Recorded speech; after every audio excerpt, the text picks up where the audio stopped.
Chapter 1. Today was the final day to submit college applications. Thea Davies had been sitting in front of her computer all day. At the last second before the deadline, she finally filled in Hudson University for all her choices and clicked submit. As soon as she was done, her homeroom teacher called. "Thea, why did you apply to Hudson? Mr. Kingsley always told us to make sure you applied to Stanford. Weren't you more interested in Stanford yourself?" The respected Mr. Kingsley, her teacher, mentioned. He was her uncle Julian. Thea's slender fingers clutched the phone tightly.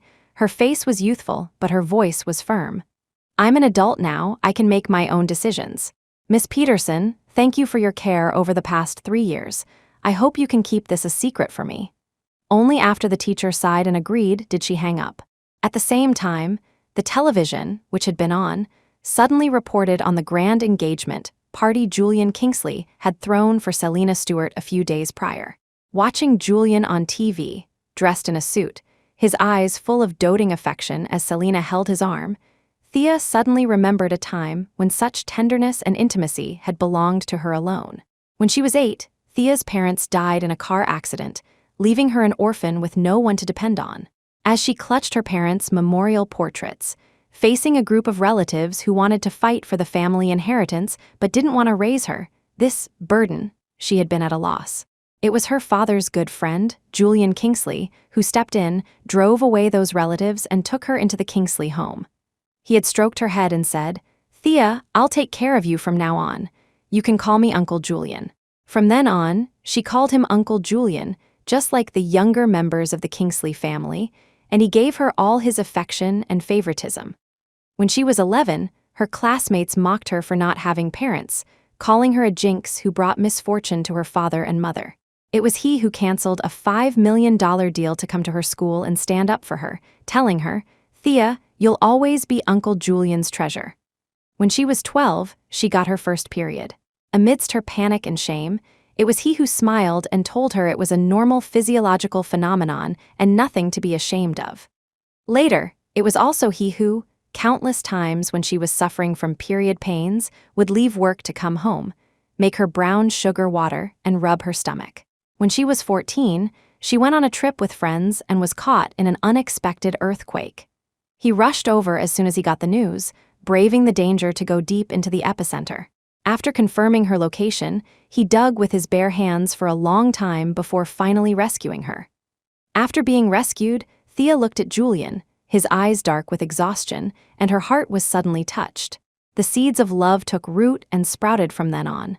But because of their respective positions, she could only carefully hide this affection, never daring to speak of it. Until she was 16, when the diary filled with her adoration was discovered.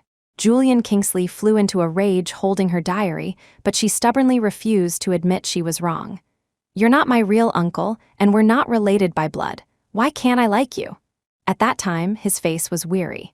He rubbed his temples and, after a long pause, sighed, "You're still too young to know what like is." This veiled rejection sounded different to Thea. It was as if she had received some encouragement. With red eyes, she said stubbornly, "You're only 12 years older than me. If you think I'm too young now, does that mean it'll be okay once I'm an adult?" From that day on, she no longer hid her feelings and refused to call him Uncle Julian, only using his name. Thea even confessed her love again, every Valentine's Day, never giving up even though his answer was always a refusal. But he grew increasingly cold towards her, began to avoid her, and even brought Selena Stewart, a woman from a socially prominent family, to her 18th birthday party, announcing their engagement on the spot. That night, Thea cried and hugged Julian, her voice choked with sobs. "Didn't you promise you'd wait until I was an adult?" "I'm only an hour away from being an adult, Uncle Julian. Just 1 hour, please don't get engaged to her, okay?" She cried her heart out, but couldn't win back his tenderness. He coldly pried her hands off him, his voice icy. "I never promised you anything. Besides, I wouldn't like you no matter how old you are. I will only ever be your Uncle Julian." The moment his words fell, he disappeared out the door. When Thea chased after him, she was met with the sight of Julian passionately kissing Selena Stewart. At that moment, Thea clearly heard the sound of something breaking deep inside her. She finally understood. Julian Kingsley would only ever be her Uncle Julian. There was no other possibility between them, and at that moment, she finally let go of that love. She wouldn't love Julian Kingsley anymore, and she wouldn't stay by his side anymore. Chapter 2, Thea's thoughts were pulled back by the sound of the door opening. She turned her head and saw Julian Kingsley returning home. His expression was as cold as usual. He remained silent upon seeing her, but as he walked past her, something seemed to make him pause. He asked, "Today's the deadline for college applications. Did you submit yours?" Thea nodded obediently, replying, "Yes, Uncle Julian." Hearing her address him that way, Julian suddenly froze. Ever since her feelings were exposed when she was 16, this was the first time she had called him Uncle Julian again. She was also very well behaved today. She hadn't rushed up to him when he opened the door but had sat properly on the sofa, maintaining a suitable distance. A strange feeling crept into his heart. He keenly sensed her change, yet subconsciously, he felt this change was good. This was how it should be. He suppressed the odd feeling, averted his gaze, and continued, "You applied to Stanford." It wasn't a question, but a statement of fact. Even though they had reached such a point, their relationship could never go back to how it was. But applying to Stanford was something they had both tacitly agreed upon. Stanford was one of the top universities in the country, and most importantly, it was in this city, New York. A long time ago, Julian had bought a house near Stanford, planning to move there with Thea after she got in. Even now that he had a fiancée, this thought hadn't changed. He had never imagined Thea would leave him. Thea detected the certainty in his words, a flicker of unease crossing her face. After a long moment, she lowered her head and replied, "Yes." Julian wasn't surprised by this answer. He hummed an acknowledgement and headed towards the study. Before leaving, he didn't forget to remind her, "If you need anything before school starts, just go to my assistant, Mr. Miller. He'll take care of it." "Uncle Julian, actually," Thea hesitated for a moment, about to gather the courage to say something, when his phone suddenly rang. He took out his phone, glanced at the name on the screen, and his expression instantly softened. "Selena, what's up?" His tone was gentle, a gentleness Thea hadn't heard in a long time. She watched as a doting smile appeared on his face, and he hurried into the study, paying no more attention to what she had been about to say. After a while, she lowered her head in disappointment, swallowing the words she had intended to speak. "Actually, I didn't apply to Stanford.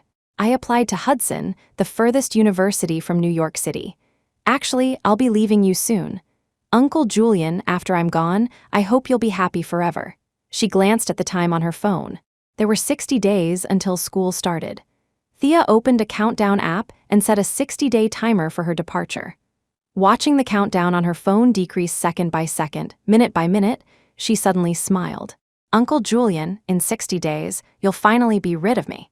After saying this, she put away her phone and returned to her room.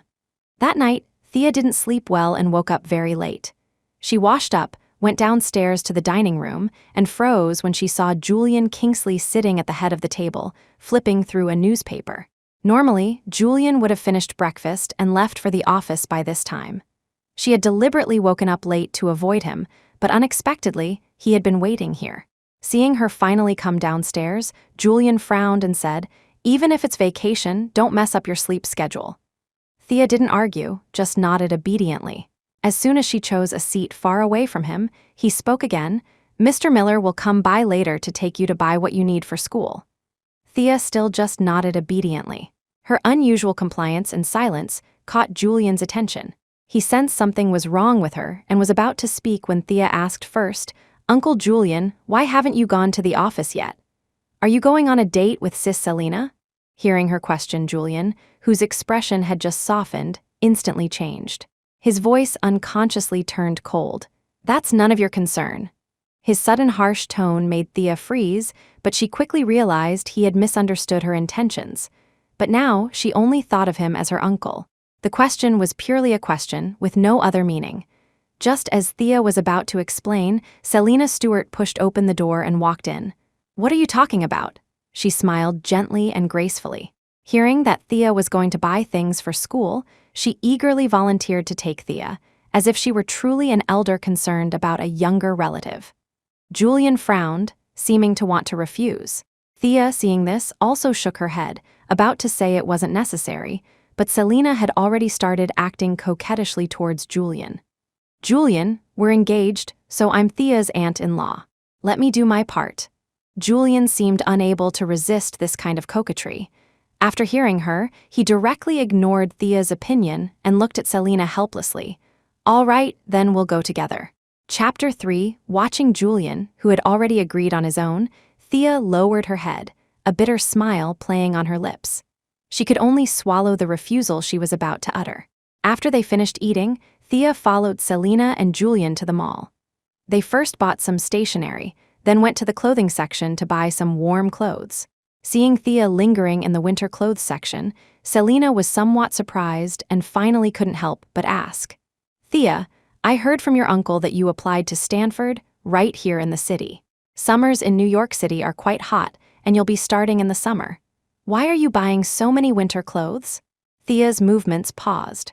Summers in New York City were indeed hot, but the university she was going to wasn't in New York City, but in Anchorage in the far north. It was cold there year-round, and the reason she chose it was because Hudson University was the farthest university from New York City.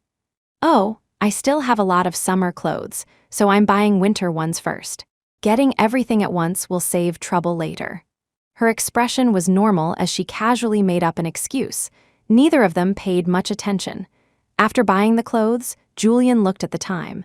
It was already noon, so he decided they should eat first. The group moved to a restaurant. Julian took the menu and ordered a table full of dishes. After the food arrived, Thea felt a bit at a loss. The entire table was filled with spicy dishes that Selena loved. Thea had a weak stomach and had never been able to eat spicy food. Yet, Selena, seeing her just eating the rice in her bowl, kept smiling and putting food into her bowl. Seeing the white rice grains stained red by chili oil, Thea's expression couldn't help but turn grim. Seeing her stop her chopsticks, Selena looked aggrieved and glanced at Julian awkwardly. "Does Thea not like me? She's not eating any of the food I gave her." Julian glanced at the food in Thea's bowl, his face cold and stern. "Don't throw a tantrum. Eat." Hearing his warning-filled words, Thea looked at him deeply, remembering all the times he had accommodated her tastes in the past. She remembered once, she had accidentally eaten too much spicy food and developed a fever, vomiting and having diarrhea. He had rushed her to the hospital in the middle of the night and stayed up all night taking care of her until her fever broke the next day before he finally rested. After that, Julian had directly ordered that no spicy dishes were to appear in the house ever again. Once, a maid, not paying attention to her, deliberately made a mistake. He fired the entire team, saying her health couldn't afford even the slightest mishap. For all these years, he had truly cherished and protected her. But now, to make Selena happy, he had ordered a table full of spicy food and was forcing her to eat it. In the end, Thea said nothing and silently ate the food. The moment the chili oil entered her mouth, she choked and couldn't stop coughing, tears welling up in her eyes. But Julian seemed oblivious. Seeing her eat the food, he averted his gaze and turned all his attention to Selena. He served her food, refilled her water, wiped the corners of her lips, his gestures incredibly intimate. After dinner, Selena suggested going on the Ferris wheel. Julian naturally had no objections and was about to head straight to the amusement park, but Thea, feeling her stomach burning like fire, waved her hand at them. "Uncle Julian, you guys go ahead, I won't go." Selena didn't take her refusal to heart and instead persistently pulled Thea, constantly trying to persuade her. "Come with us, how can we go play by ourselves and not take you?" During the pulling, Thea was already sweating profusely, her lips a few shades paler. She weakly waved her hand, her voice faint. "I'm not feeling well, I want to rest for a bit, I'm really not going." Hearing her say this, Selena finally gave up trying to persuade her, but then looked troubled. "Should we take you home first then? But the Ferris wheel is about to close." At a standstill, Julian looked at the time and spoke. "I'll have the driver pick her up. I'll go with you on the Ferris wheel." He made the final decision, telling Thea to wait there, saying he would call the driver later, and then took Selena to the nearby amusement park. But Thea waited there for a long time. The promised driver never came. Seeing the sky gradually darken, she gave a bitter smile. There were few cars in the suburban villa area, and she couldn't get a cab. But luckily, it was only 3 kilometers from home. She endured the pain and walked back. As soon as she got home, the stomach pain became unbearable, and she rushed to the bathroom and threw up violently. As she lay resting on the sink after taking some medicine, her phone suddenly vibrated. Thea opened it to see a photo and a message from Selena. "The Ferris wheel is beautiful. It's a shame you didn't come." She scrolled up through the photos but suddenly froze when she saw one particular picture. In the photo, Selena and Julian were kissing. But very quickly, that photo was retracted, and then Selena sent another message. "Oops, I sent the wrong one. Don't mind it." Looking at Selena's message, Thea smiled. If it had been the old her, she would definitely have been heartbroken by this message, but now she only replied with one sentence, "As long as you two had fun." Chapter 4, Julian didn't come home for the next few days, and during this time, Thea kept receiving messages from Selena. Today, she'd say she and Julian went to a couple's restaurant. Tomorrow, she'd say Julian was going to see a sea of flowers with her and wouldn't be back. The day after, she'd say Julian was staying over at her place. While saying this, she also pretended to accidentally send a photo of Julian in a bathrobe, retracted it 2 minutes later, and then sent another message. "Thea, take good care of yourself at home alone." Thea had no time to reply to her messages because she was busy packing up all the gifts Julian had given her over the years and also busy arranging for someone to sell the old house her parents had left her. She deposited all this money into a card. After school started, she would give this card to Julian as a way of repaying his kindness for raising her all these years. After selling all these things, Thea had nothing left. To save enough for her tuition, she started working part-time jobs from morning till night. Due to the tight schedule and heavy workload to make enough money, she worked 3 jobs a day, willing to do almost any dirty, tiring, or difficult work. In just a few days, she looked much more haggard. One day, while delivering takeout, she received an order for a birthday cake. After arriving at the address on the delivery slip, Thea realized it was Selena's villa. Only then did she remember that today was Selena's birthday. She hesitated about whether to deliver it, but the order was about to time out. She had no choice but to deliver the cake first. But before going in, to avoid being recognized, she put on her delivery hat and mask. She knocked on the door, and just as she was about to ask Selena to sign for it, a foot, seemingly out of nowhere, tripped her. She, along with the cake, fell heavily to the ground. The cake was smashed to pieces. Seeing this, the few friends who came out with Selena frowned and stepped back a little. "How can you be so clumsy? You've ruined a perfectly good cake." Thea felt that someone had deliberately tripped her, but she looked around and knew these people wouldn't speak up for her. She could only apologize repeatedly, but the people surrounding her refused to accept it. Is a simple sorry useful? This is a custom-made cake worth 7 figures. Can you afford to pay for it? The strong condescension in their words made Thea's cheeks flush red. But right now, she indeed couldn't afford it, and she didn't want Selena to recognize her. She could only keep bowing her head and apologizing, but those people were still relentless. Someone like you, a delivery person, probably couldn't afford even a tenth of this cake even if you sold yourself. Forget it. Today is Selena's birthday. Let's not waste the cake. If you eat all this cake, we'll let you go. Seeing their barbed words, Selena looked troubled and came out to smooth things over. This cake is all dirty, wouldn't that be bad? But the others laughed. What's bad about it? People like them have probably never eaten such an expensive cake before. Selena, you're just too kind. You know she ruined your birthday party. We're not even making her pay, just letting her broaden her horizons. She should be thanking us. Selena was somewhat persuaded and nodded. Then you eat this cake and clean up the floor. Just as her words fell, Julian suddenly walked out from inside. What happened? A familiar voice came from above. Thea's body stiffened abruptly, and she quickly buried her head even lower, terrified of being recognized. The friends hurriedly added fuel to the fire, recounting the incident. Selena, afraid Julian would find it distasteful, quickly added, "We won't make her pay for the cake, just let her eat it to learn a lesson, so she won't be so clumsy at work in the future." Julian, that's not too much to ask, is it? With that, Julian's gaze fell on Thea. His eyes rested deeply on her, making her feel as if he had recognized her. But the next second, his deep voice came. Not too much. Those 3 cold words entered her ears, and Thea's heart shook violently. Her eyes suddenly turned red, but she didn't raise her head. Enduring the gazes of everyone, she slowly crawled towards the cake, enduring the pain.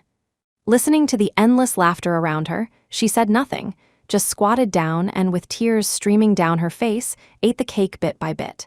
As she ate, she suddenly remembered. In middle school, a boy from outside the school had persistently pursued her, even trying to get physical with her. In a fit of anger, she had smashed the boy's Lamborghini and told him to stay away from her. The boy, furious, had called a group of people to corner her, demanding compensation or that she agree to his pursuit. At that time, Julian was abroad. After receiving the news, he took a flight of over 10 hours and rushed back overnight. The first thing he did upon seeing her was to shield her behind him, looking coldly at the group of boys, and threw down a card. "Tell your parents to bring all your family's Lamborghinis over. Let our Thea smash as many as she wants." Although she was an orphan, under his careful nurturing, she had grown up bright and flamboyant. He always said, "Our Thea can do whatever she wants. She doesn't need to care about anyone's opinion." But now, for another woman, when she was being humiliated, he only had those 3 words: not too much. After delivering takeout all day, Thea dragged her injured body home, about to go to her room to rest. She turned on the light and saw Julian sitting on the living room sofa, the air filled with an icy chill. She anticipated something and said softly, "Uncle Julian."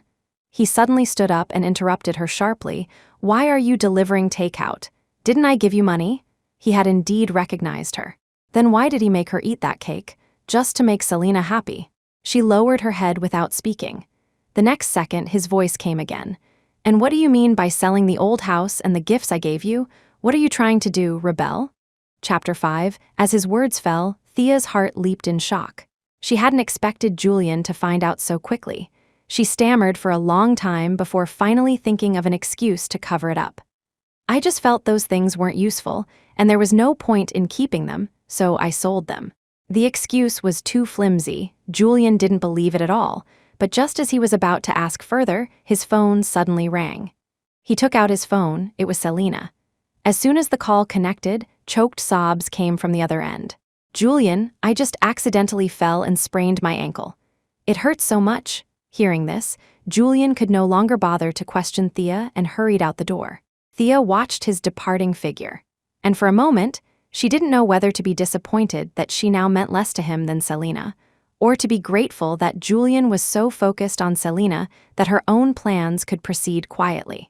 The next day, just as Thea finished washing up and came downstairs, Mr. Miller handed her a gold card.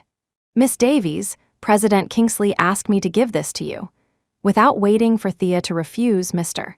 Miller left the villa after delivering the gold card, leaving Thea alone, staring blankly at it. In the end, she picked up the gold card but didn't keep it. Instead, she placed it together with the card she had prepared to return to Julian, waiting to give them back to him together at the end. Thea didn't use that card, nor did she stop her part-time jobs because she still hadn't saved enough for her tuition. Only this time, she did it secretly, hiding it from Julian.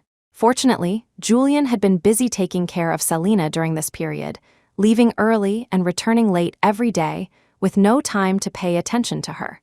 This gave her ample time to do her own things. A week later, in the evening, Thea received a message inviting her to a class reunion. This was the first reunion after graduation.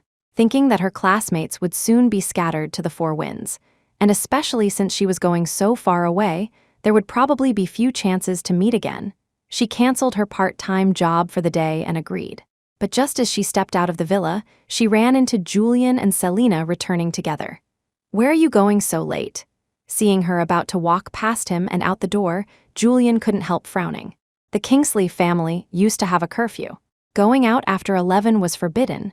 Since he asked, Thea didn't hide it. To a class reunion. Julian instinctively wanted to refuse, but Selena proactively smoothed things over.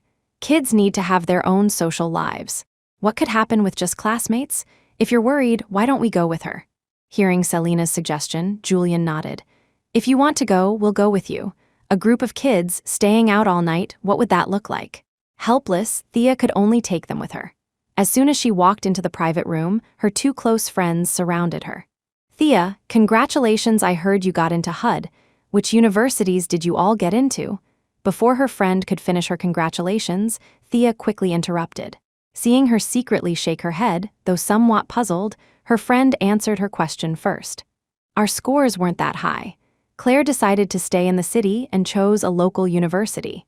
As for me, I can only follow my parents' arrangements and go abroad first. Thea took her two friends' hands and walked into the private room, subconsciously glancing back at Julian. His gaze was heavy, staring at her without a word. Seeing him like this, Thea wasn't sure if he had heard what her friend said and could only secretly hope he hadn't heard clearly. Seeing her look over, Julian ultimately said nothing and was the first to speak upon entering the room. Today's expenses are on me. As soon as his words fell, countless gasps arose. Thea, your uncle is so handsome and rich.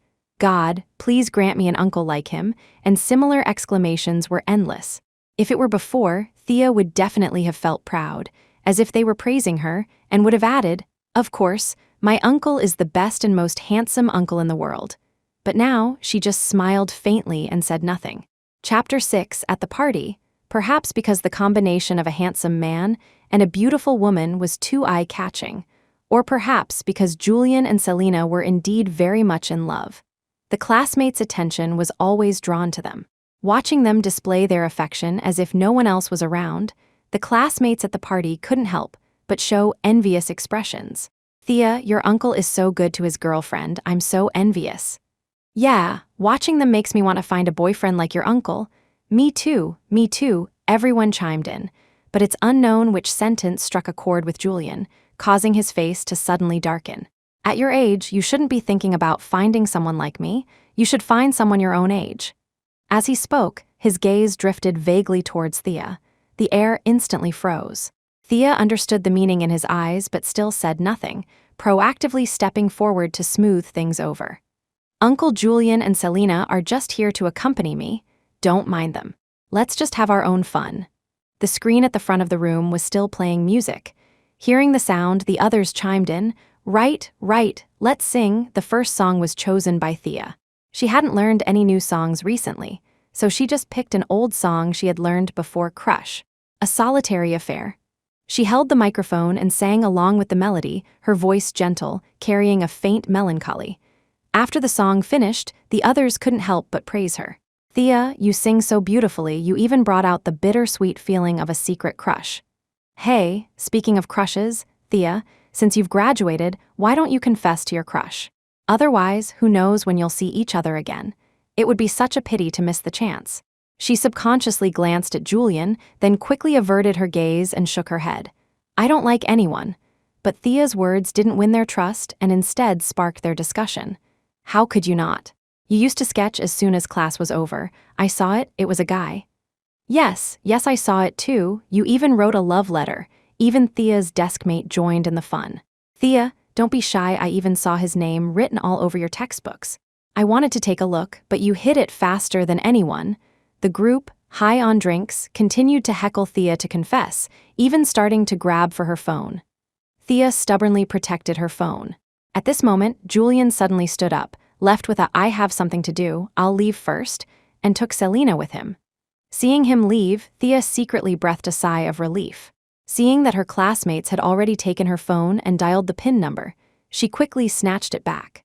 She was about to explain, but before she could speak, Julian's lowered voice came through. Thea, I will never like you. Then came the sound of the call being disconnected. As his words fell, the room fell into a deathly silence. Embarrassment and regret were on everyone's faces. Finally, Thea's best friend spoke first. Our Thea is so great if he doesn't like her, it's his loss of judgment. Exactly. Listening to her friend's comforting words, Thea lowered her head and smiled. It's okay. Coincidentally, a while ago, I decided not to like him anymore. Since that class reunion, Thea had never seen Julian again. They met again on the eve of the Kingsley group's anniversary ball. He came back with a box, handed it to her, his eyes still cold. Go try it on and see if you like it. Thea took the box and returned to her room. She opened it. It was a simple white short formal dress. Not outstanding, but not a mistake either. Unlike the dresses he used to meticulously select and send to her, after she turned 16, all the dresses she received were like this. She changed into the dress, went downstairs, walked up to Julian and gave an obedient smile. "Thank you, Uncle Julian. I like it very much." Chapter 7. The next day, Thea wore the little formal dress Julian had chosen for her and followed behind him and Selena into the banquet hall. In the middle of the event, the host, following procedure, suggested everyone play a game. The first game was Guess the Person by Touch. After the rules were explained, since the company employees all knew Julian was engaged and had a fiancée, no one passed up the opportunity to openly tease him. They all started clamoring for Julian to identify Selena. President first, President first. Hearing the crowd's clamor, Julian didn't step forward but frowned instead. He didn't like such lively scenes and certainly didn't expect to become the center of attention. He wanted to refuse, but Selena grabbed his hand first. "Julian, this game sounds quite interesting. I want to try it too. Accompany me, okay? I also want to see if you can recognize me." Hearing Selena say this, Julian finally agreed. After he was blindfolded, the women present stood in a line under the host's arrangement, each extending one hand. Everyone looked expectantly at the blindfolded Julian as he walked over. The girl at the very end was even staring nervously at his hand. Who knew he would walk straight past the group of women, his steps unwavering, without even reaching out to touch. Instantly, a wave of sighs arose. "Oh man, I thought I could take this chance to touch the president," who didn't, but the president didn't even extend his hand. Finally, the host interrupted the crowd's discussion. "It seems President Kingsley can recognize Miss Stewart by scent alone. How much must he like her to be so confident since President Kingsley is so confident? Our female guests should not make any sound to provide our president with outside assistance." Julian was completely unaffected by the outside world and continued to walk forward. But the next second after the host's words fell, he suddenly stopped. And the person in front of him was, indeed, the silent Thea. He reached out, took her hand, and pulled her into his embrace. His deep voice sounded in Thea's ear, "It's you." Saying that, he leaned in to kiss Thea. The discussions suddenly stopped. Just as the smile on Selena's face, who was standing nearby, was about to stiffen beyond maintenance, Thea, startled by Julian's sudden approach, pushed him away forcefully. "Uncle Julian, you've got the wrong person. Sis Selena is over there." Julian's body stiffened for a moment. He came to his senses, let her go, walked over to Selena and took her hand. Selena's smile was a bit forced. She playfully patted Julian's chest and asked him, "How could you even get this wrong?" Julian removed his blindfold. Faced with Selena's question, he was momentarily at a loss for how to answer. In the end, it was Thea who broke the awkwardness. "The perfume I'm wearing today is the same brand as Sis Selena's, so the scent is quite similar. That's probably why Uncle Julian made a mistake." Hearing her speak, Julian was somewhat surprised, not expecting Thea to smooth things over. But he just glanced at her with a stern face, then averted his gaze and paid no more attention. And Thea tactfully stopped following them, found a corner to sit down, and watched the game continue from afar. It wasn't until 4 in the afternoon, when the banquet ended and people began to leave, that Julian, with Selena, found Thea, who was eating a small cake by herself. "I still have some things to attend to. The driver will send you 2 over later."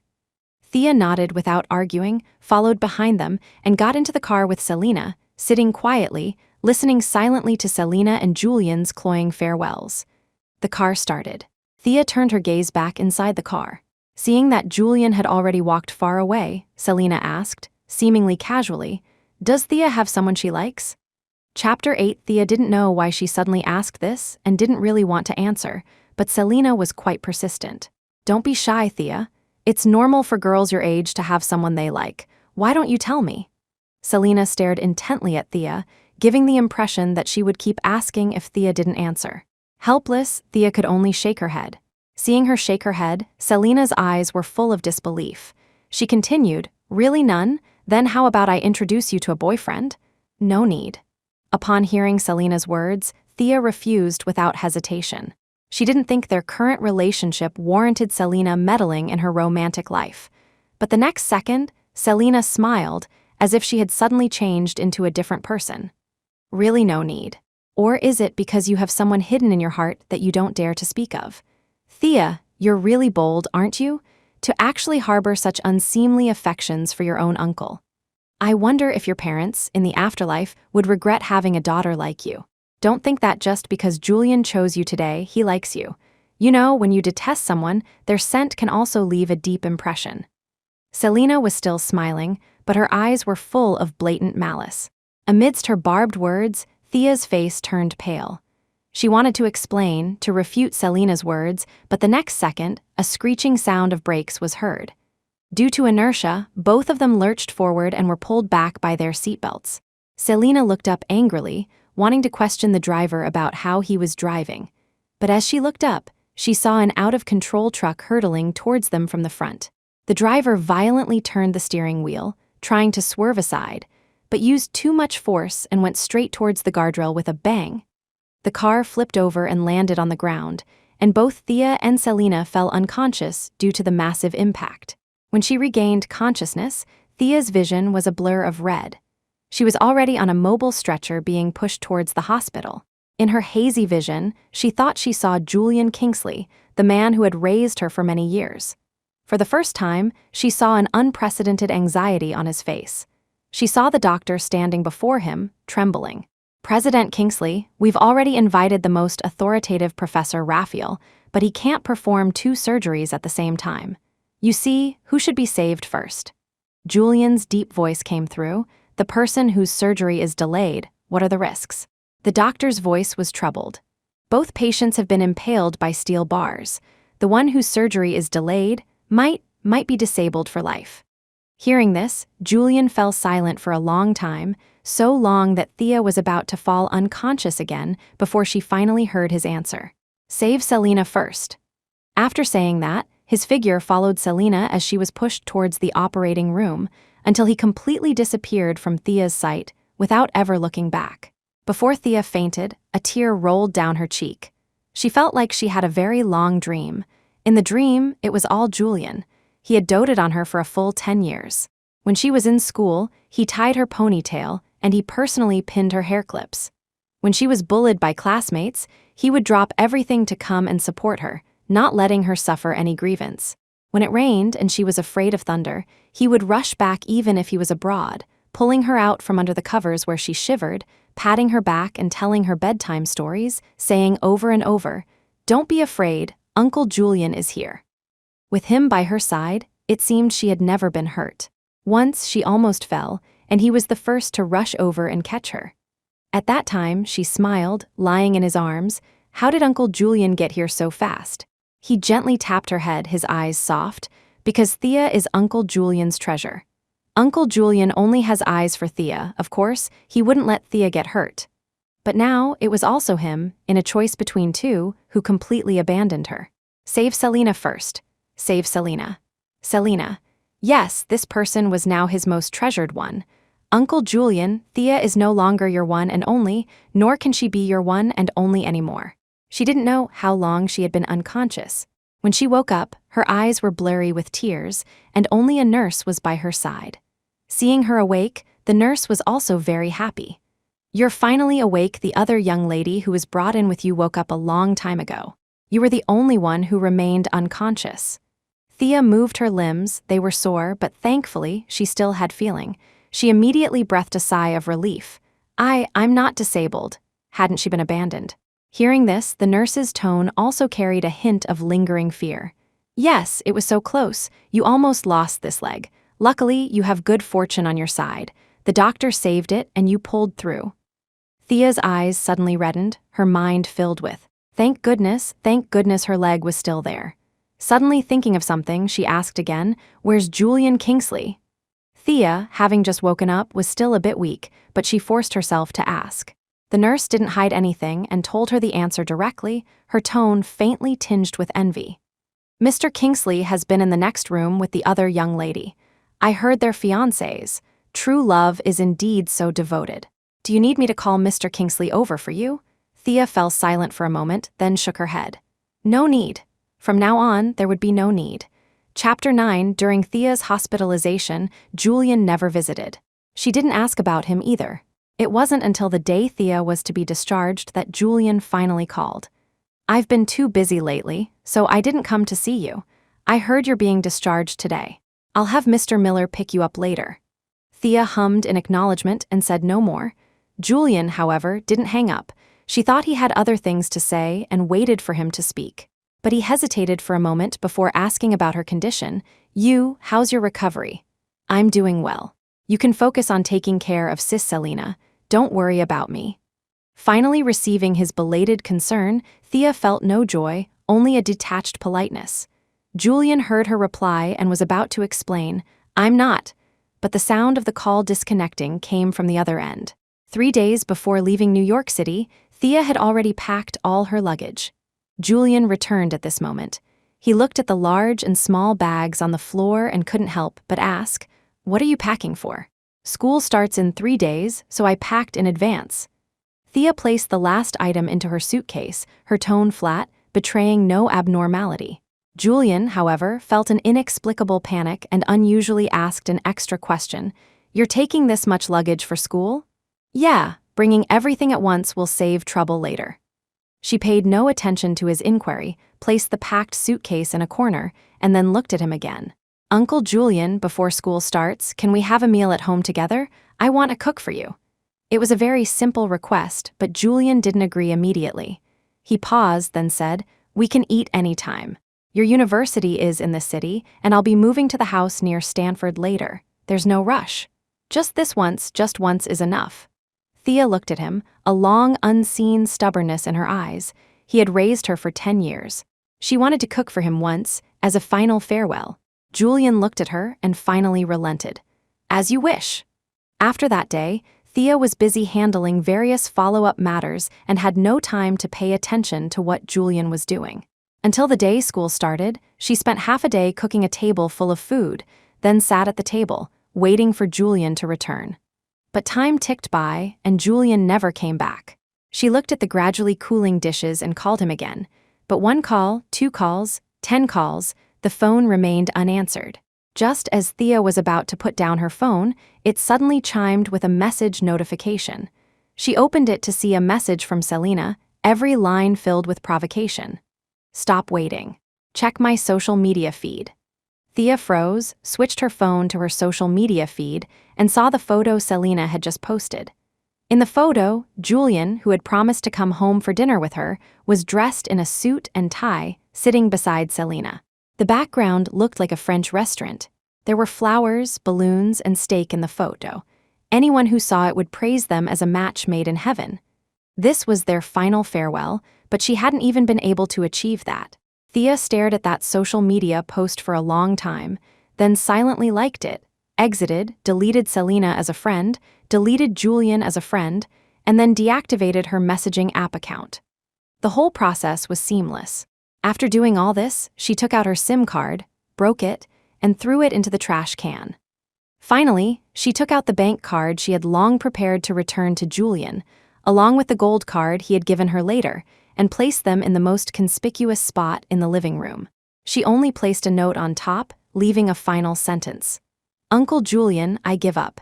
In this relationship, I've taken 999 steps towards you. I don't regret it, and I hope you don't either. After writing, she took one last look at the villa she had lived in for 10 years, then pushed her suitcase out, hailed a cab straight to the airport, without looking back. Julian Kingsley, from now on, I will embark on a new life without you. Chapter 10, Julian returned on the morning of the 3rd day. While in the car, he didn't forget to instruct Mr. Miller to bring him a gift. Mr. Miller, please send that pink diamond necklace I bought a while ago to the villa. Mr. Miller acknowledged and hung up to prepare the necklace. At that time, Julian had just stepped into the villa. Passing by the dining room, he immediately noticed the table full of untouched food.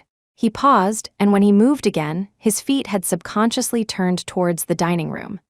It was summer, and the food, left out for 2 days and nights, had lost its initial appeal and was faintly emitting an unpleasant odor. For some reason, he seemed to vaguely see Thea stubbornly waiting at the table, her head lowered, only occasionally looking up at the time, making no other movements. But in the end, this table of food, like the person who made it, did not wait for the person invited to taste them. A sourness suddenly rose in his throat, but he eventually walked out of the dining room and called the housekeeper responsible for cleaning, asking her to come and dispose of the food immediately. Thea, he subconsciously called her name. This time, he received no response. He froze for a moment, then remembered that Thea should be at school by now. Julian rubbed his temples and sat down on the living room sofa. A casual glance revealed the 2 bank cards and the note placed in the most conspicuous spot. He picked up the note, but froze when he saw its contents. Uncle Julian, in this relationship, I took 999 steps towards you. Now I give up. I don't regret the past or the present, and I hope you don't either. She gave up? What did that mean? For some reason, Julian suddenly felt a sense of panic.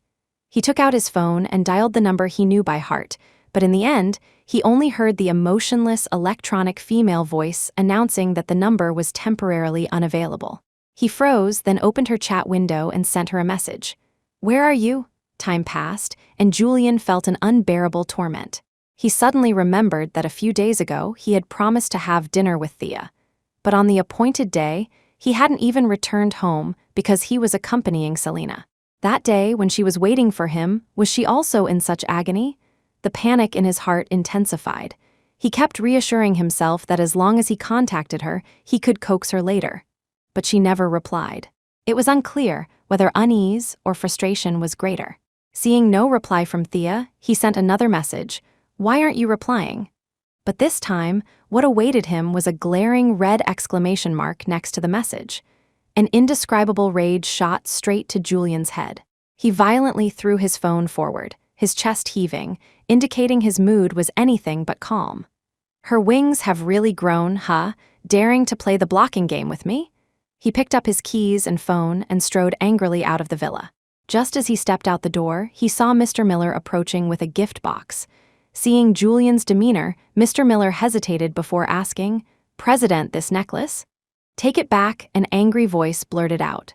But when he saw Mr. Miller actually about to take the necklace back the way he came, he called out to him again, "Forget it, give me the necklace. You can go back yourself." His dark expression made Mr. Miller afraid to ask anything. After handing over the necklace, he hurriedly left the villa. Only when he was completely out of the villa's range did he finally breathe a sigh of relief. The next moment, a low-key luxury Maybach sped past him, scaring him so much his legs went weak, and he almost collapsed to the ground. Meanwhile, Julian sped all the way to the house he had bought near Stanford, barging into the room furiously, wanting to demand an explanation from Thea. But after entering, he realized there was no trace of anyone having lived in the room.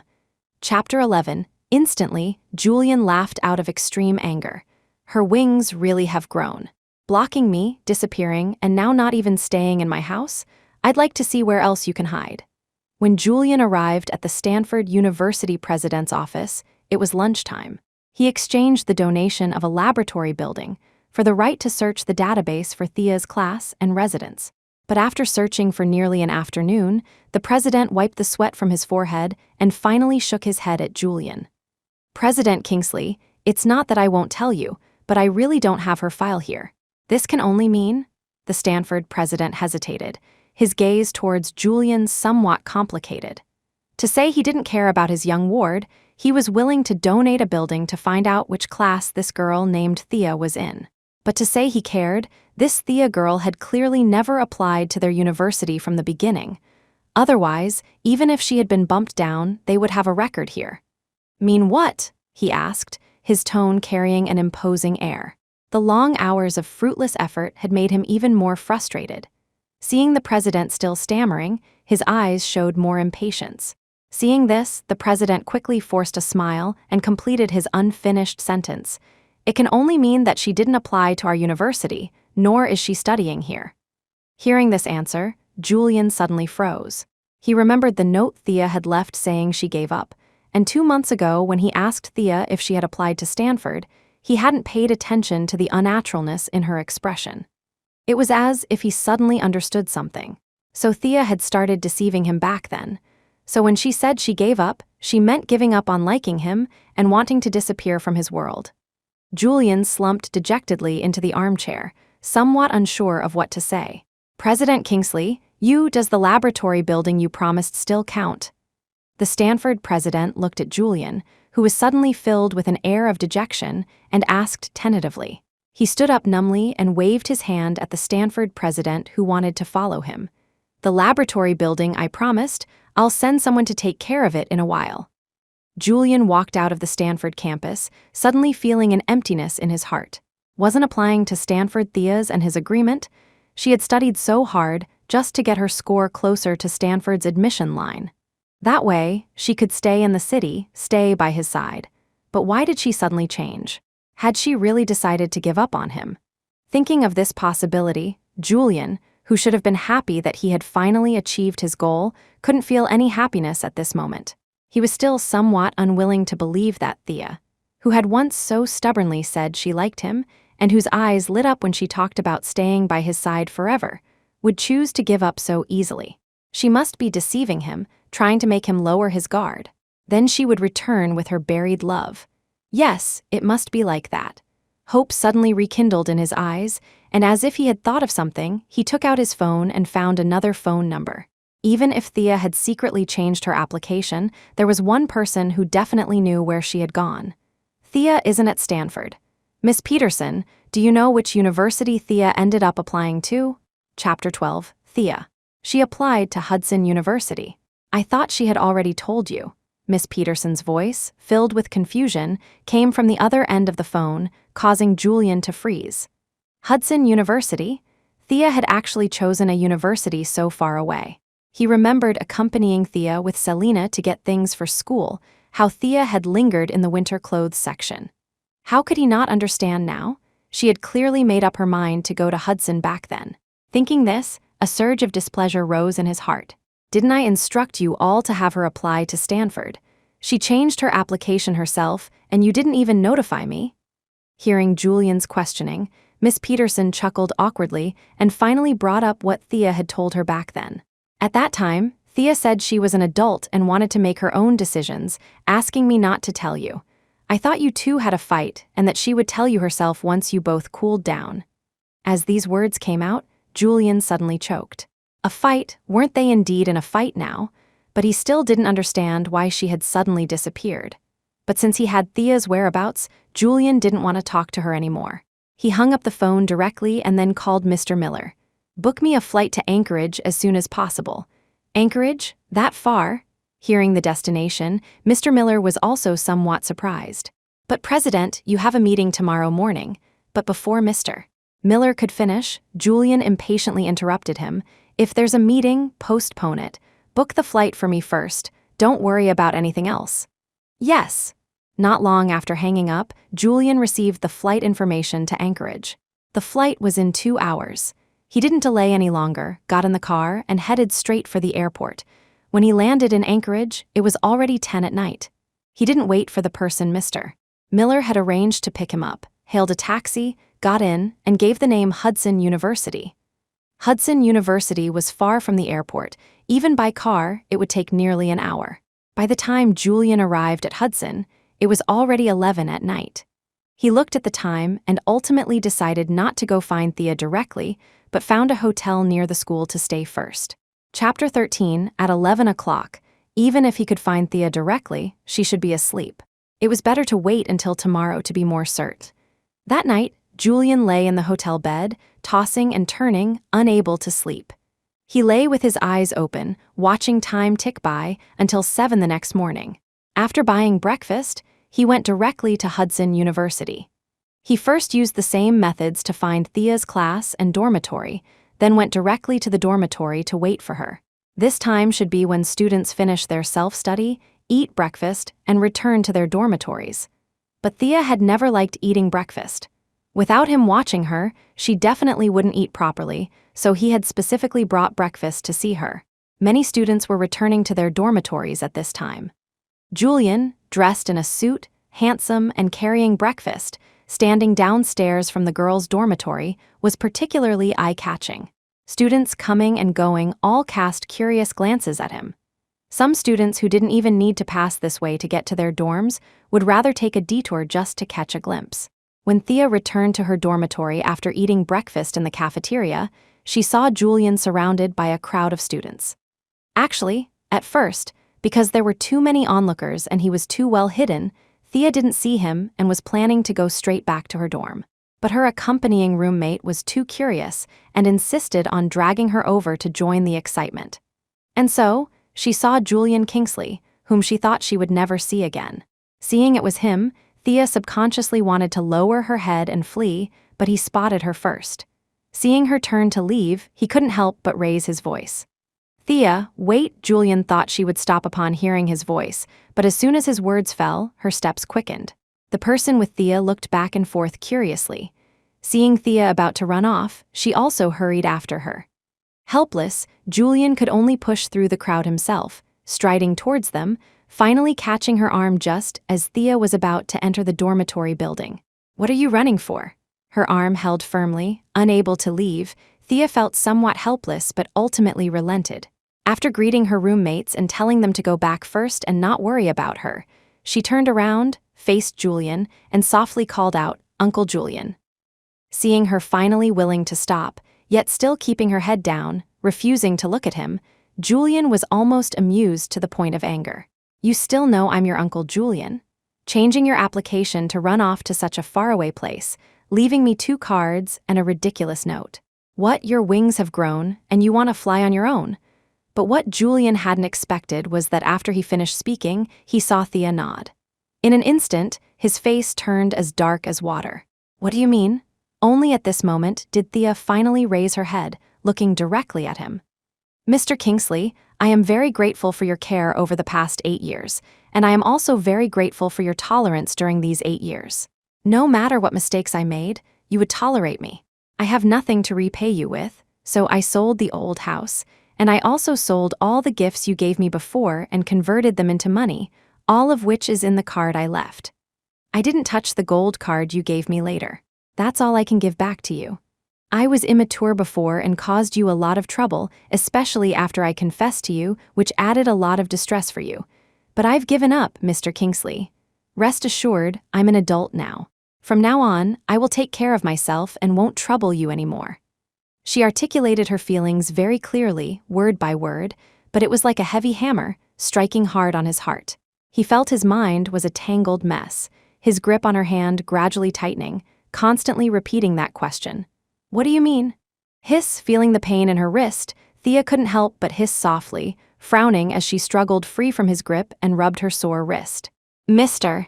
Kingsley, I think I've made myself very clear.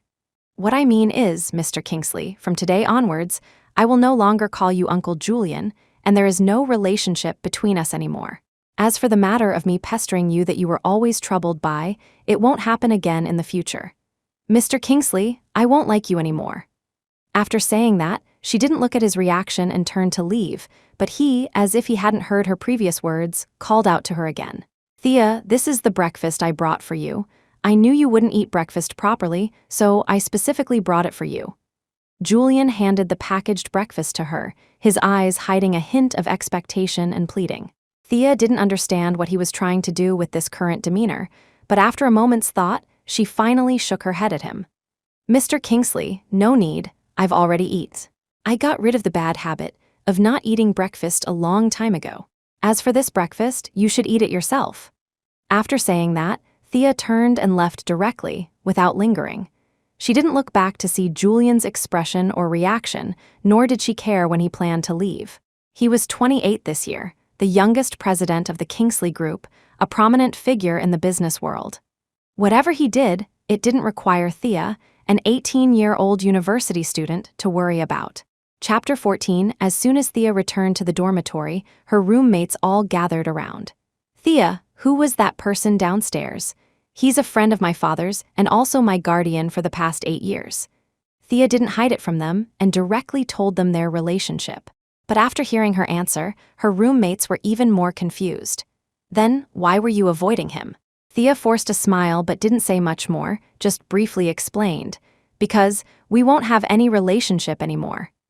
As soon as these words came out, her roommates chuckled awkwardly and apologized repeatedly. Thea, however, shook her head. "It's okay, you were just concerned about me." There wasn't much rest time in the morning, and they had just been delayed downstairs for a long time. Thea only did a little before it was almost 9 o'clock. They had class in the first period, so after tidying up, they hurried downstairs to the academic building. When they went downstairs, Julian was still standing blankly at the dormitory entrance, but the onlookers had mostly dispersed. Only a few girls, probably latecomers who thought he was handsome, wanted to approach him. As Thea passed by, a girl mustered up the courage to step forward and held out her phone to him. "Hey handsome, can I get your contact information?" But whether Julian agreed or not, Thea didn't see. She was busy rushing to class and had no time to pay attention to him. However, his gaze had been fixed on Thea from the moment she appeared. When the girl approached him, he hadn't refused immediately for this very reason. He wanted to see if Thea really, as she said, no longer liked him. But in the end, from her unwavering steps, Julian dejectedly discovered that she really seemed to not like him anymore. Clearly, he had waited 2 years for this answer. For this, he had even deliberately interacted with other women, deliberately flaunted his affection with Selena in front of Thea, and repeatedly said harsh words to her, saying he could never like her. Now he got his wish, but why was his heart not happy at all, and even very sad? He couldn't find an answer, nor was he in the mood to deal with the girl in front of him. He stood up silently and walked towards the campus exit. The moment he stepped out of Hudson University's gate, his phone rang abruptly. He took out his phone and glanced at it. It was Selena. In the past, he had abandoned Thea countless times for Selena. But now that Thea had truly given up on him, he no longer had any desire to see Selena. The ringing sounded again and again, but he never answered, just letting the phone automatically hang up and ring again until the other side lost patience and stopped calling. Julian hadn't wanted to go back too soon, but he had only been in Anchorage for 2 days when Mr. Kingsley SR called him back. Hurrying back to the Kingsley family's old residence, as soon as he entered, he saw Selena sitting beside Mrs. Kingsley SR, smiling gently. He frowned imperceptibly before walking over and asking, "Why did you call me back in such a hurry? Is something wrong? Julian, you're 28 this year. It's time to put marriage on the agenda." Mrs. Kingsley SR beckoned Julian to sit beside her, but her opening words directly brought up the topic he most wanted to avoid. "Selena is filial and obedient, and she's the fiancée you personally chose. I think the 10th of next month is a good day. Let's have the wedding as soon as possible." Chapter 15, the news that Julian and Selena would be holding their wedding on the 10th of next month hit the trending topics the next afternoon. Thea saw Julian, looking travel-worn, on the evening of the 3rd day. Thea actually didn't want to see him, and even less understood why. When her departure was clearly what he wanted, and she had given him the answer he desired, he kept pestering her. But he stood stubbornly downstairs from the dormitory, like a wooden statue, refusing to leave until he saw the person he wanted to see.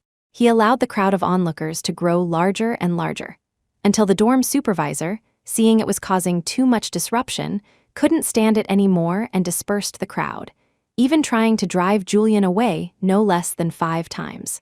As night fell, the observing students eventually chose to go upstairs to rest, but Julian, despite being repeatedly driven away, still hadn't left. The dorm supervisor, seeing he was impervious to reason, finally had no choice but to let him stand downstairs. 10 o'clock at night, inside the dormitory. Bella Bell looked down from the windowsill, sidled up to Thea, and poked her shoulder. "Hey, your guy is still waiting downstairs. Are you really not going down to see him? If he wants to wait, let him wait. It's not like I asked him to." She didn't even lift her head, still focusing all her attention on the computer in front of her, browsing through information about past activities released by several clubs she was interested in, as if she truly didn't care about the person downstairs. After a while, she finally looked up, shifting her gaze from the computer, and immediately saw Bella, who had been waiting by her side. She froze for a moment, then pushed the computer towards her. "Do you want to take a look too? Are you also interested in these clubs?" Thea pointed to the club information on the computer, then suddenly remembered something, her eyes lighting up. "Hey Bella, should we choose the same club?" Sure, hearing Thea's suggestion, Bella was clearly very interested and readily agreed.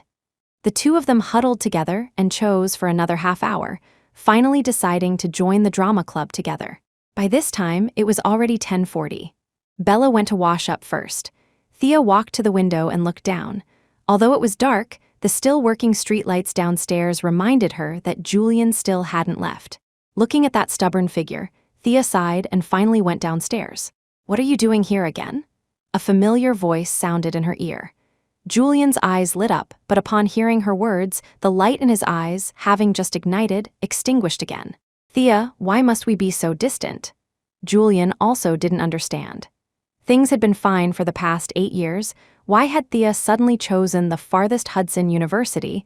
Why did she suddenly want to sever ties with him? But Thea didn't understand his confusion either.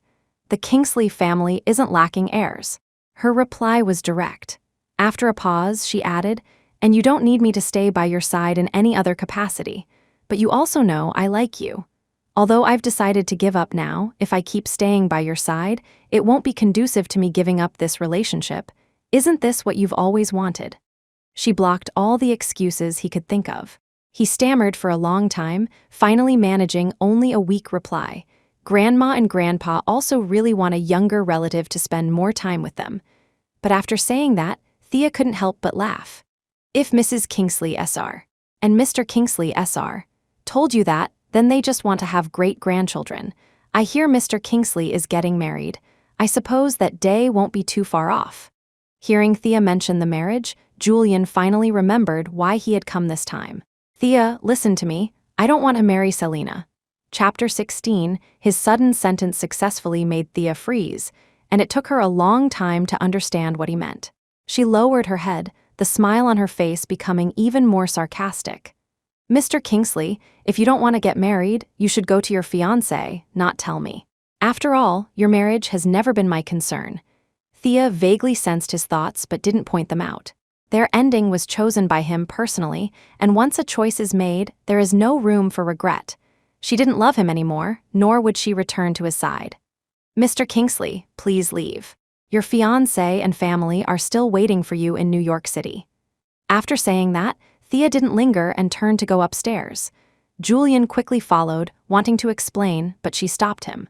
She paused on the stairs without looking back, yet clearly sensed his movement. This is the girls' dormitory, Mr. Kingsley. Going any further wouldn't be appropriate. After hearing her words, Julian's steps faltered, but he still asked, unwilling to give up, Thea, can we really not go back to how things were before? Which before do you want to go back to? The time when I still loved you, but you kept pushing me away? Thea shook her head, her voice also choked with sobs. But that was too tiring. Being forced to eat spicy food I couldn't handle, having to walk several kilometers home alone, being the first to be abandoned when injured. Her accusations struck his heart, word by word, making his heart bleed. He shook his head, constantly repeating 3 words. No, it wasn't. Or go back even earlier when you were very good to me, and I was lost in your tenderness, yet could only suppress my feelings, unable to love, unable to obtain. Julian Kingsley, don't you think you're a bit too cruel? Isn't it good like this now? I listened to you and let go of my feelings for you. Only by staying away from you can I avoid being hurt by you, not needing to force myself for others' preferences, not being abandoned by you for someone else. I will fall in love with someone my own age and live a normal life. Isn't that good? Only at this moment, watching Thea walk back to his side, showing him screenshots from her phone of Selena, deliberately sending her messages every day in the past, using every interaction with him to provoke her, and listening to her talk about what he had done to make Thea give up on him. Did Julian finally understand how cruel all of that had been for Thea? I didn't know, Thea, I didn't know she did those things, nor did I know you would be so sad. Pleading filled his eyes, but Thea had already hidden the sadness in hers. After voicing all her thoughts, she only felt a sense of relief, without the sorrow she had experienced before. Julian Kingsley, you still haven't understood why you came to find me. When you figure out what answer you truly want from me, then come find me. She looked at Julian steadily, then turned and went upstairs after saying this. This time Julian didn't follow, and Thea didn't linger. When she returned to the dormitory, it was already 11:30. She had to get up early tomorrow. Thea quickly washed up, turned off the lights, and lay back on her bed. As she was about to sleep, she suddenly heard Bella's voice. Thea, are you unhappy? To avoid disturbing the other roommates, she kept her voice very low. Fortunately, their beds were close, so Thea heard her clearly. She hadn't expected Bella to be so sensitive. She fell silent for a moment but still answered her question, a little bit. Chapter 17, although she hadn't known Bella for long, after a few days of getting along, Thea and Bella had already become best friends. She sighed and, after omitting Julian's identity, began to tell Bella her story. I once liked someone for 5 years. He was very good to me, but he didn't like me and even strongly resisted my affection for him. To reject me, he started to distance himself from me, got engaged to someone else, and even when I was in danger, he no longer cared about me. During the time I was hospitalized because of a car accident, he didn't even come to see me once. So later, I gave up liking him. But then I found out that he didn't seem to detest my affection, but was afraid to face it. Because he likes me too, but he doesn't dare to admit it. Thea's voice was wistful, making Bella's heart heavy as she listened. Hearing her last sentence, Bella's heart couldn't help but clench. Do you still like him now? She shook her head, remembered Bella couldn't see, and then lowered her voice to reply, It's all in the past. I don't want to like him anymore. Right, that's how it should be. Although she couldn't see Bella's expression, judging by her voice, Thea guessed her face must be full of righteous indignation. Hey Thea, I hear there are a lot of handsome guys in the drama club. Let's go meet some new handsome guys tomorrow and let him regret it. Thea couldn't help but chuckle but didn't refute her words, instead agreeing with her. Okay, we'll go tomorrow. But it's very late now, and we have an early class tomorrow. Let's hurry up and sleep. After her words, there were no other sounds in the dormitory. It suddenly became quiet, and Thea also closed her eyes, gradually falling asleep. The next day, Thea was woken up by her alarm. She first woke Bella, then got out of bed to quickly wash up, waiting for Bella to get ready so they could leave together. When leaving the dormitory building, Thea didn't see Julian. Presumably, he had already left. She didn't pay much attention, just glanced briefly. When she saw he wasn't there, she averted her gaze, only hoping that, after he left this time, he wouldn't disturb her life again. The morning class was self-study without a teacher supervising. Having slept too late last night, Thea and Bella were both a bit sleep-deprived, so they napped at their desks. By the time class ended, both had caught up on sleep and were full of energy. There were no classes in the morning, but because they had agreed to report to the drama club together, Thea and Bella had breakfast and then headed towards the drama club's booth. School had just started not long ago, and various clubs were recruiting, so a special path had been set up for clubs to set up booths and recruit members. Seeing prospective members approaching, the senior students in charge of recruitment enthusiastically called out, "The basketball club is recruiting Hey freshmen, want to check it out? Anime club recruiting, look at these exquisite figurines, look at these brand new cosplay costumes, as long as you join our anime club, you'll have a chance to own them. Freshmen, want to join the drama club? Lots of handsome guys and beautiful girls. Freshmen, want to join the student council? You can develop yourself and earn academic credits." Thea and Bella had a clear goal and walked straight towards the drama club. They filled in their names on the registration form. The senior girl in charge of recruitment saw two people joining at once and grinned from ear to ear. "You two freshmen both have such great presence. You definitely made the right choice joining our drama club," Bella pulled Thea, looking at the senior students sitting by the drama club booth, each so good-looking it was eye-catching. She chuckled and leaned towards the senior girl. "Senior Jenna, are all the members of our drama club this good-looking? Can we pursue them?" Senior Jenna proudly lifted her head and patted her chest. "They absolutely have to be good-looking, but as for pursuing them, that still depends on personal fate." Bella nodded knowingly, understanding the unspoken, hard-to-get in her words, but didn't think there was any problem. Good-looking people are like that, but striving for a handsome guy is worth it. Chapter 18. A week later. After Thea and Bella finished their last class in the afternoon, they received a group message from the club on their way back to the dorm. It said that this year's recruitment had come to an end, and to welcome the new members, everyone would have dinner together tonight. Bella was very excited after receiving the message and fussed with Thea for a long time. Thea sensed her excitement, looking at the clothes spread out on the bed, which Bella was picking up one by one and holding against her, and the bottles and jars on the table. She still felt a bit helpless. Is it necessary to make such a big fuss for just a dinner gathering? Of course, it's necessary. Today is the club's first dinner gathering. Everyone's going. We have to dress up properly and leave a good impression on the seniors. Bella nodded with satisfaction and handed a set of clothes to Thea. "This is it." She pushed Thea to sit by the table and started doing her makeup. Thea was somewhat amused and exasperated. While Bella was still choosing cosmetics, she teased, "I don't think you want to leave a good impression on the seniors, but rather on the handsome guys at the dinner." So what? This is called seizing every opportunity. Bella, hearing her teasing, wasn't shy at all and quickly chose the right colors, swiftly applying makeup for Thea. Feeling the smooth skin under her fingers, she couldn't help but praise, "Thea, your skin is so good, so smooth, so tender, I really want to pinch it." As she said it, her hand didn't hold back either, gently pinching her cheek, leading to frequent exclamations of admiration. Soon, Thea's makeup was done. Bella began to choose for herself. When she finished her makeup, Thea had just changed her clothes and come out. The makeup on her face was light but suited Thea very well. Paired with a pale yellow knitted cardigan and a beige dress, she looked pure and sweet. As soon as she came out, not only Bella but also the other two roommates exclaimed in amazement, "Wow, this makeup suits Thea so well." Bella was even more proud.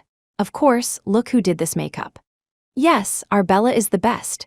Thea and the other two roommates gave her a thumbs up, generously praising her, until Thea glanced at the time and realized there wasn't much time left before the club dinner.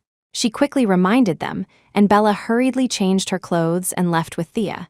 The dinner was at a place near the school. Because there were quite a few people, they booked a private room.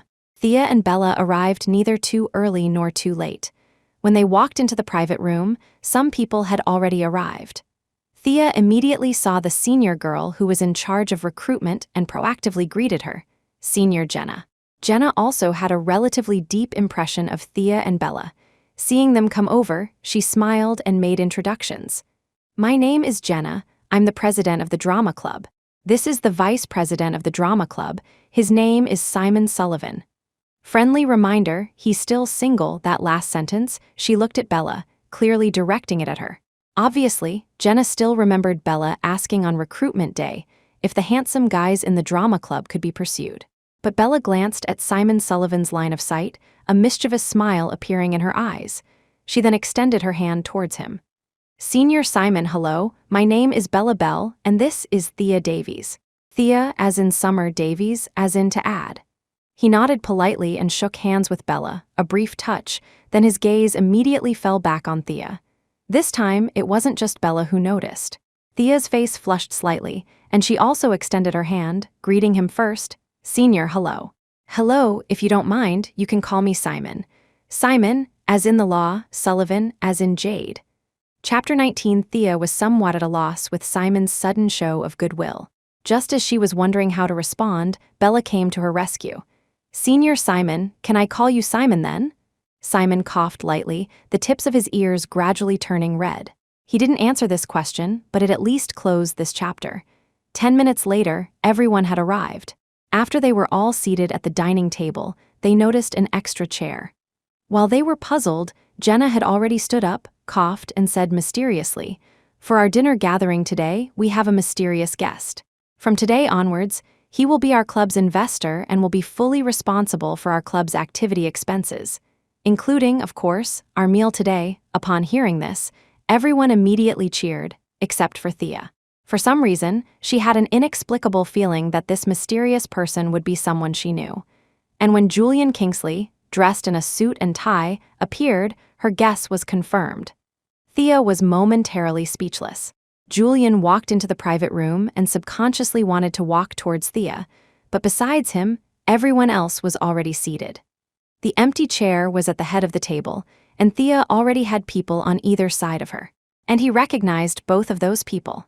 One was Thea's roommate, and the other was the president of the drama club. His heart was filled with mixed emotions. He wanted to ask Simon to give up his seat, but didn't know what reason to give.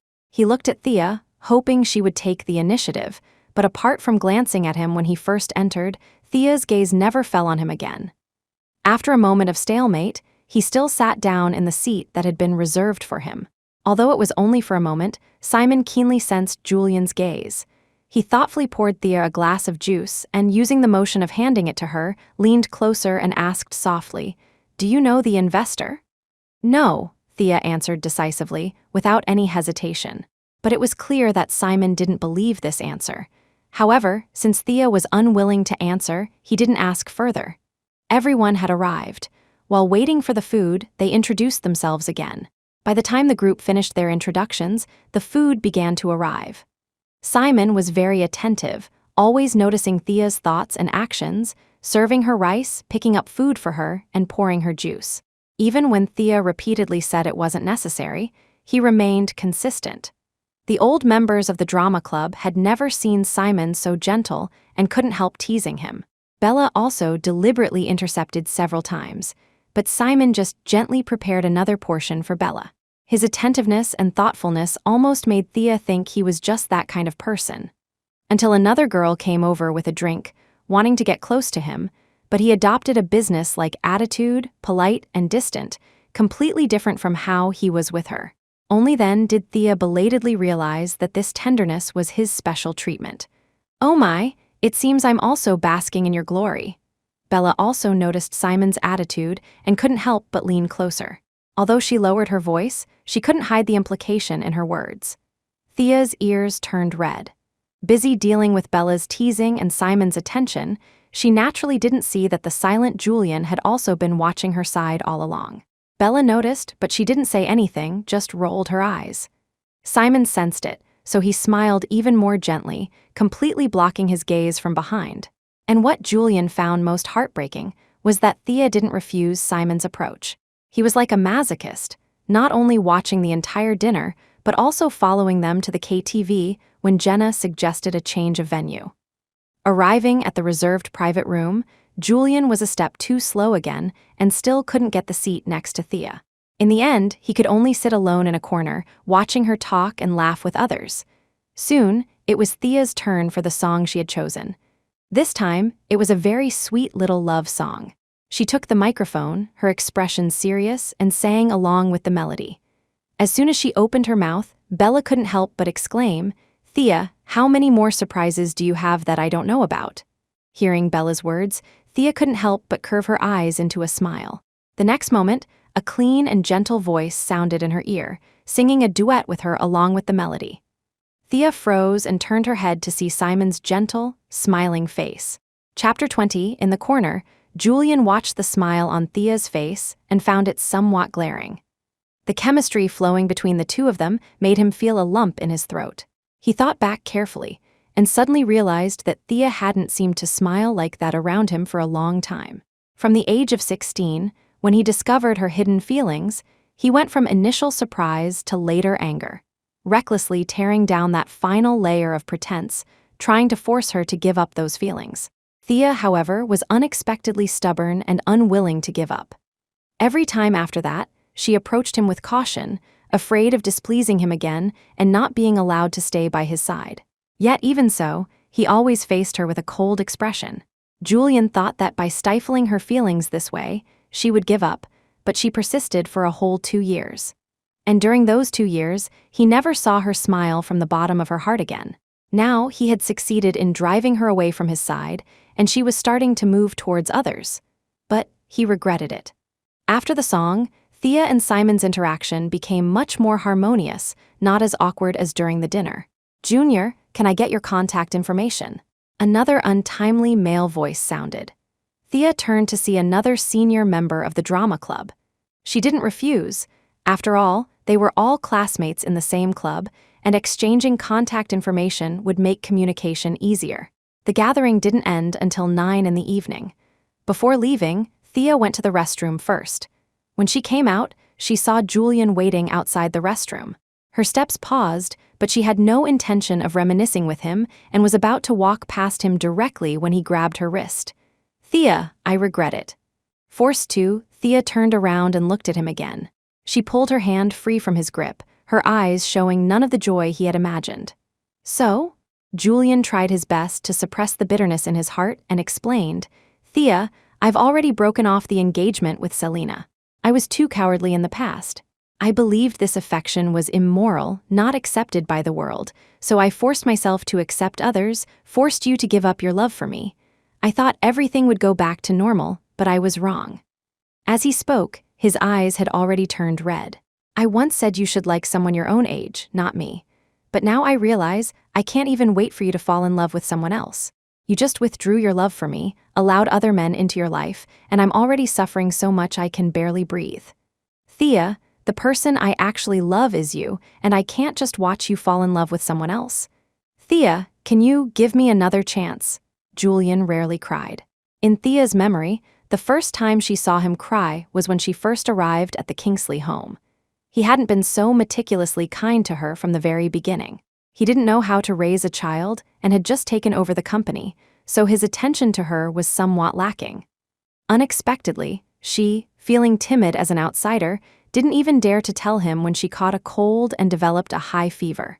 That night, her fever made her delirious, and she collapsed right in front of him. Only when he picked her up did he feel the abnormal heat of her body. He rushed her to the hospital. The doctor said if she had been brought in any later, she might have suffered mild intellectual disability or, at worst, lost her life. That time when she woke up, she saw Julian, his face full of self-blame, his eyes red. It was from then on that, no matter how busy he was, he would make time to be with her. He did his utmost to be good to her, gave her all his love, just to tell her that from then on, the Kingsley home was her home, and he would forever be her support. But promises, in the end, were just empty words. Chapter 21, and now he was crying again in front of her, his voice choked with sobs, begging her to give him another chance. Thea looked at him and let out a long sigh. Julian Kingsley. Hearing his name, Julian looked up, his eyes towards her filled with pleading and hope, but her eyes held only confusion. If you love me, then why, knowing I have a weak stomach, did you still force me to eat those spicy dishes I couldn't handle, just because of something Selena said? Why, that time when Selena and I had a car accident, did you choose to save her, and then never even came to see me once? Do you know what happened before the accident that day?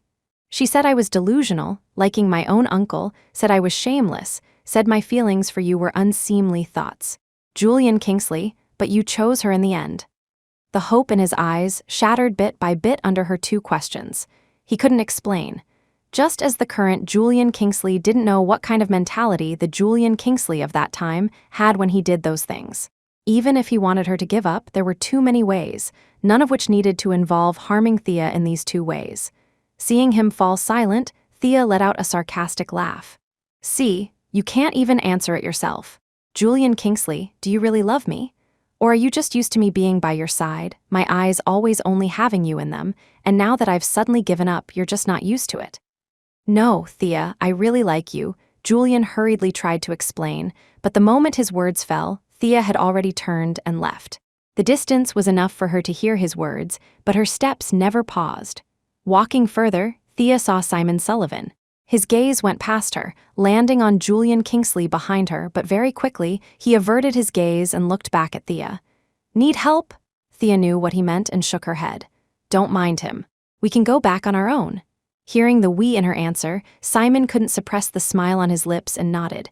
Okay, then I'll walk you back. Thea didn't refuse. Returning to the private room, only Bella Bell was left. Seeing them return, she picked up both their bags and followed. Let's go, the three of them walked further and further away, no one looking back. Only Julian Kingsley was left behind, watching the direction they were heading.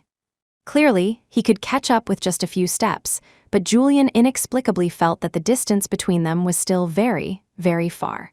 So far that he could spend his entire life chasing and never close that distance. After returning to the dormitory, Bella, with great perceptiveness, went upstairs first, leaving Thea and Simon alone. Thea didn't even have time to stop her before Bella took her bag upstairs too. She shrugged helplessly at Simon. Sorry, Bella, she's just like that, a bit flighty. Simon shook his head. No, she's very sensible. Thea was momentarily speechless, not knowing how to respond. Then she saw him smile. Can I call you Thea? Seeing her nod, he continued, Thea, can we be friends? Not expecting him to say that, Thea froze for a moment, but then she laughed.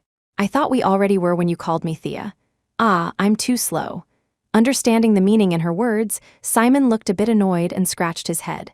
Then, let's exchange contact information. We were so busy chatting just now, we didn't even get a chance. Thea nodded, instinctively reaching for her phone, but found nothing. Only then did she remember her phone was in her bag, and her bag had been taken by Bella. Chapter 22. Just then, Bella rushed down, out of breath, and placed the phone reverently in her hand.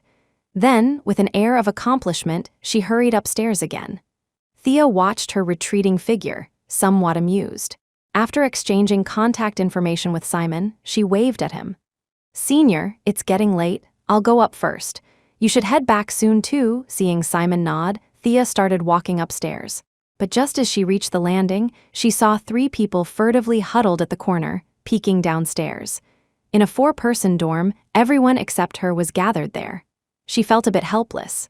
"What are you guys doing here?" Seeing her come up so quickly, the group looked a bit embarrassed, glancing around to ease the awkwardness. "Ah, this staircase is truly a staircase. This moon is truly a moon." Bella was more composed, patting her chest, seemingly still trying to catch her breath. "Oh my, I ran too fast just now. I'm just resting." The 2 making lame excuses. Meanwhile, in an apartment near Hudson University, Julian Kingsley sat slumped on the carpet by the bed, surrounded by a pile of empty wine bottles, his cheeks flushed, clearly drunk. Yet he continued to mechanically pour and drink wine. Later, finding pouring troublesome, he picked up a bottle and drank continuously. The phone beside him kept lighting up and dimming until he grew tired of the incessant ringing. He reached for the phone, but his vision was blurry, and he saw double images, failing to grab it after several tries. Finally, frustrated, he swiped his hand carelessly. The phone was flung away forcefully. After a bang, the ringing suddenly stopped, the world returned to silence, and the frustration in his heart finally subsided.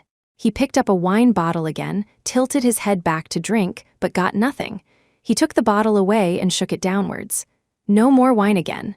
He slumped to the side, falling onto the pile of wine bottles. The bottles were cold and very uncomfortable. When he fell on them, some upright bottles poked him, causing a dull pain.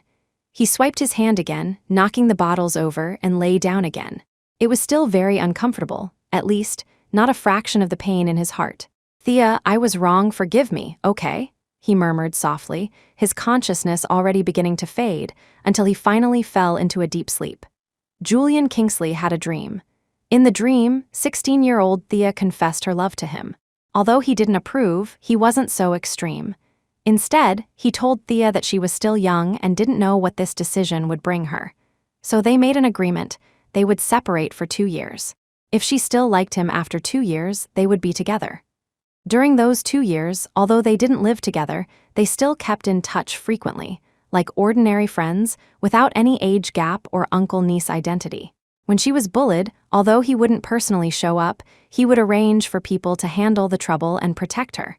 Until Thea's 18th birthday, she confessed to him again. "Julian Kingsley, I've thought it through.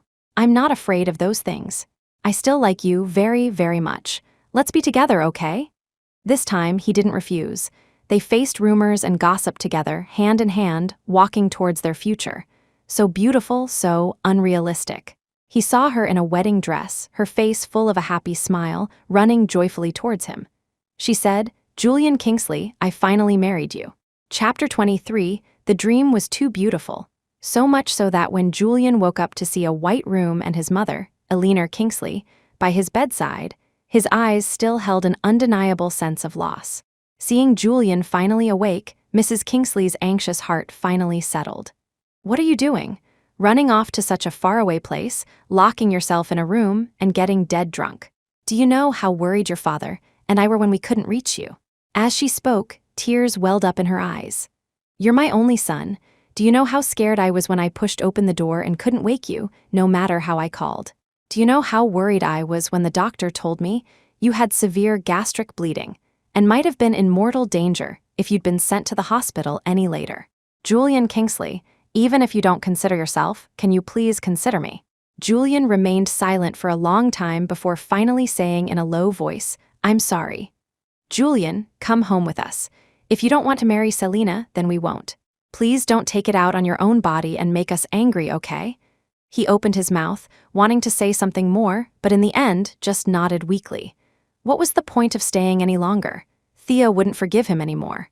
Julian lay weakly on the bed, watching the IV drip drop by drop.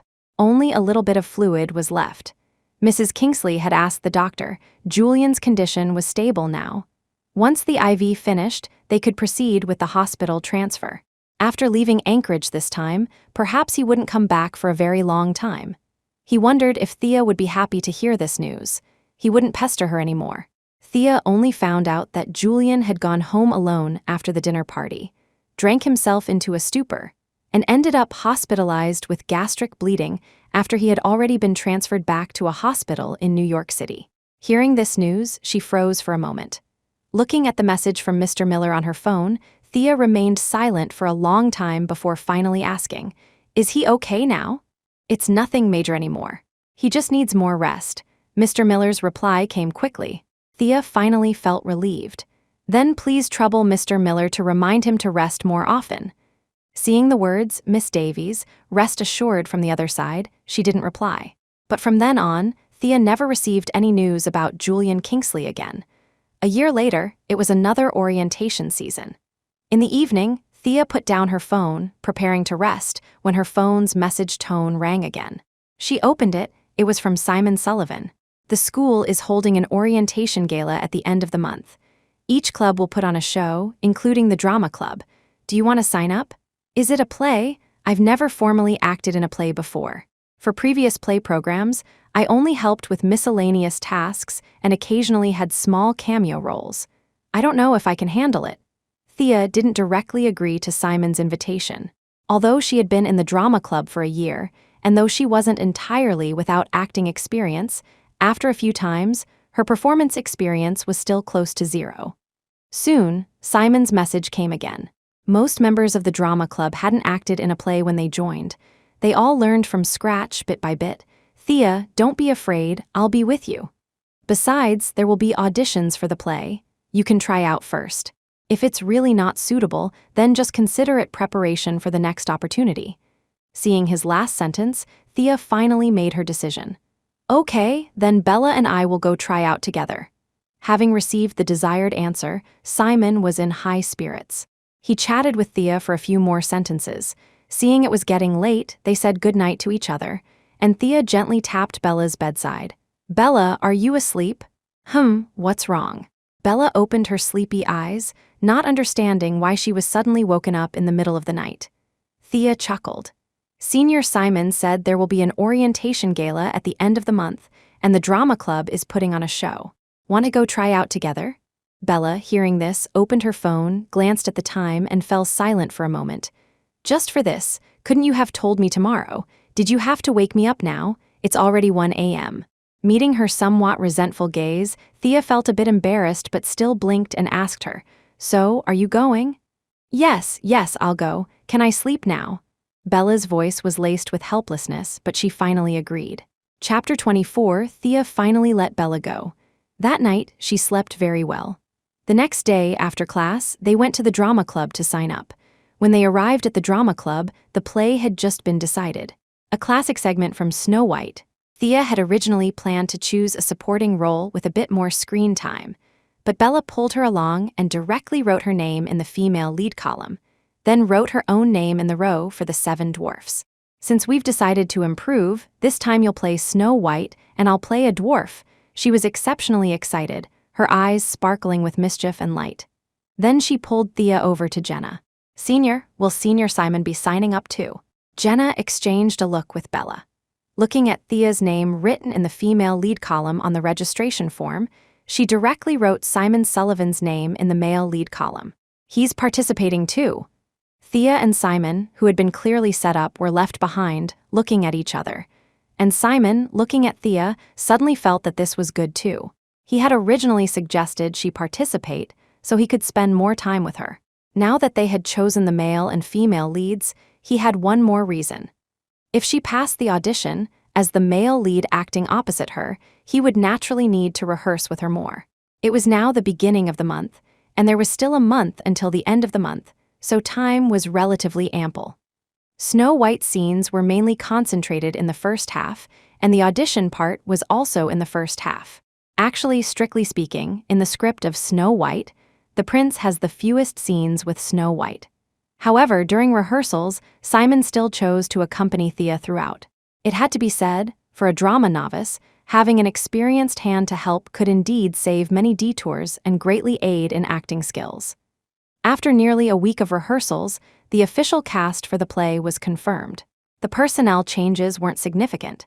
It was mostly about role selection and elimination for roles contested by multiple people. Thea and Simon's roles as the leads were unquestioned. Bella's role changed from a dwarf to the evil queen. This suggestion came from Thea. After all, they had agreed to improve, so it couldn't be just her improving. Bella had no objections, and, the day before the registration deadline, let Thea change her name to the evil queen. She had chosen a role for Thea, and Thea had chosen a role for her. Very fair. After receiving the final casting, they needed to finalize the costumes as soon as possible. This part was originally Jenna's responsibility, but now Thea looked at Simon, who was holding a record book and asking her questions. Isn't this senior Jenna's responsibility? Why has senior taken it over too? Simon coughed lightly, a hint of shyness on his face. As the club president, senior Jenna has too many things to manage. She saw that I've been rehearsing recently and have more contact with you all, so she handed this part over to me. She said, "Oh," took the record book from him, and wrote down her and Bella's information.